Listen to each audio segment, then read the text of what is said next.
আসসালামু আলাইকুম ভাই ও বোনেরা। আজকে আলোচনার বিষয় স্বপ্নে যদি কেউ কামড় দিতে দেখতে পায় তাহলে কি হয়।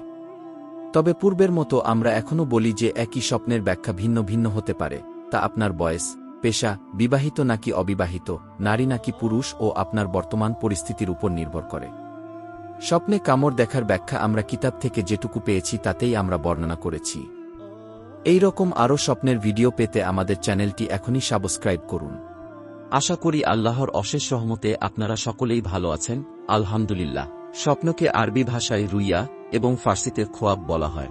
হযরত হুরায়রা রাদিয়াল্লাহু আনহু থেকে বর্ণিত, রাসূলুল্লাহ সাল্লাল্লাহু আলাইহি ওয়াসাল্লাম ইরশাদ করেছেন, রুইয়ায়ে সালেহা তথা ভালো স্বপ্ন আল্লাহর নিকট থেকে দেখানো হয়। তবে স্বপ্নটি সত্য কিনা মিথ্যা হবে তা সম্পূর্ণই আপনার উপর নির্ভরশীল।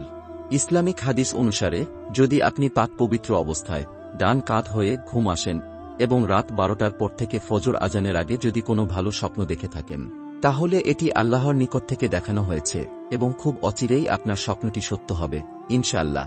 স্বপ্নের এই ব্যাখ্যাটি আমরা ইবনে সিরিন রহমতুল্লাহি আলাইহি এর স্বপ্নের তাবির বই থেকে নিয়েছি। স্বপ্নে কামড় দেয়ার ব্যাখ্যা কারো মতে হিংসা বিদ্বেষের আলামত, কারো মতে অধিক ভালোবাসার লক্ষণ। কামড়ানোটা মানুষকেও হতে পারে বা অন্য কিছুকেও হতে পারে। মানুষকে কামড় দিলে এবং তার থেকে রক্ত বের হলে ভালোবাসা হবে, গোনাহের মাঝে তার ইঙ্গিত বহন করে।